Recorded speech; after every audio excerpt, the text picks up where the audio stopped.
தேவன் உலகத்தை எத்தனை நாட்கள் படைத்தார்?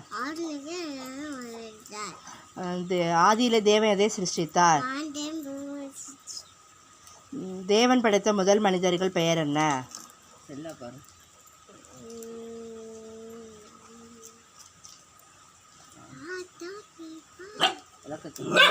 சாத்தான் ஏவாளை எந்த உருவத்தில் வந்து ஏமாற்றினான்?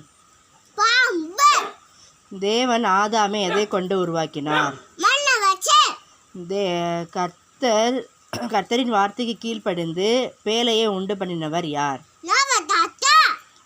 கர்த்தர் சாமுவேலை கூப்பிடும்போது அவன் சொன்ன உத்தரவு என்ன? இயேசு எத்தனை குஷ்டரோகிகளுக்கு சுகம் கொடுத்தார்? சாலமோன் கர்த்தரிடம் என்ன கேட்டான்? பைபிள் உள்ள ஏற்பாடுகள். இயேசு தானியேலை எதிலிருந்து காப்பாற்றினார்? இயேசுவின்